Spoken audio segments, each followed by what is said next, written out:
everybody, Matt from Just Stack It here, and today on the table in front of us, something I want to talk about. As you'll see, we have a jar here, some Kennedy halves, and it's about half the way full. And then on the table in front of us, we have 4 stacks of more Kennedys. Now, all of these are 40 percenters. As I said in my first video, I like 40 percenters. I will stack them. Somebody called me out in the comments and actually offered these up.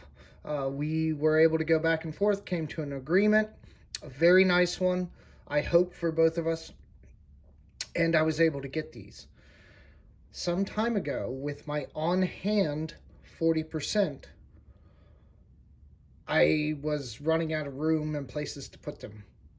And so I had cleaned out this jar for some kind of storage. Mechanics and wrench men like to keep these in their garage, throw nuts and bolts and things in them, similar to a mason jar. And I thought one day, oh, I can start filling them up in this jar. I can store them in there. And if you look, there's even measurements on the side. I think those are ounces for, when you're making recipes and you're using so much sauce. Kind of tells you how much. But there's lines already on this jar. And I like that. Not only that, but, the general goal is to fill the jar. And that's pretty much what we're going to do today with this. It's going to be real close. But the importance of goal setting, especially something like this, something that's visual, something you can see, something you can work towards when you're shopping for your next deal or something, or you're at an auction or somebody's offering something up, you can go, hey, I know I want that because I need to meet that goal. And so you'll be a little more forgiving on yourself for a purchase that maybe you should have made, maybe you should have not.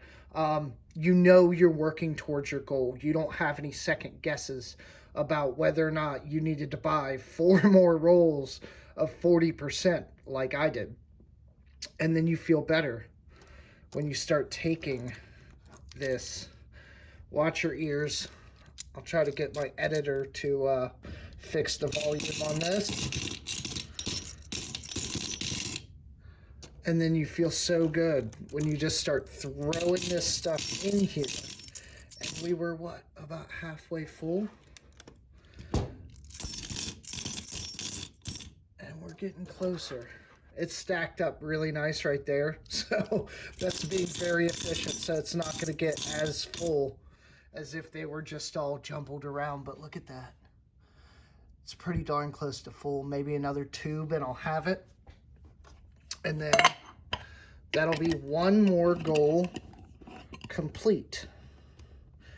I am going to flip this on its side because I'm trying not to get labels in there for obvious reasons. But the importance of setting goals, working to achieve them, and this is a heavy freaking jar.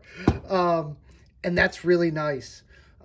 To be able to pick something up there. Now, again, we all know 40%, the silver weight's not exactly what's there, and that's a shame. But I still love 40%. I love to stack them, and I kind of like the weight. I mean, as long as you don't go crazy and just stack this and build up some, obscene amount, it's really kind of cool to pick something up that's that kind of, that heavy and know that there's some value there. And worst case scenario, you always have this for a rainy day. And when you start stacking, especially things like 40% in these amounts, you're not going to have as much trouble offloading that if you walk into a coin shop with this. They're going to want to talk to you. They're going to want to make a deal happen. So set goals, set them achievable, but far, right? There a lot of 40s fit in this. When I started that off, I didn't know how long it would take me. It took me a lot less time than I thought, thanks to that person that helped me get that deal done for those 4 tubes. And set them so that you always have something to work towards. It keeps your roadmap running and keeps your goals knocking down, and then you're ready to move on to the next one and achieve something else. It is really important in stacking, in life in general, to have some kind of goal. It doesn't have to necessarily be tomorrow. You don't even have to have an end date. I didn't know how long this was going to take me, but I knew I'd get there. And I'm pretty close. Really close. So that's it for me today, guys. Tell me in the comments, what goals do you currently have? What tubes are you trying to fill? What collections are you trying to finish? What are you doing right now that you're working towards, or something that maybe you've been working towards and you're not there yet? You don't know when you're going to get there, but you have a project or a goal in mind. Tell me about that in the comments. I look forward to speaking with all of you. I appreciate everyone's time and attention. That's it for me today. Be good to everybody out there. And this is being filmed right before Thanksgiving. So if I don't talk to you before then, have a happy Thanksgiving. And I hope you all get to spend good time with your families. All right. Have a great day, guys. Bye.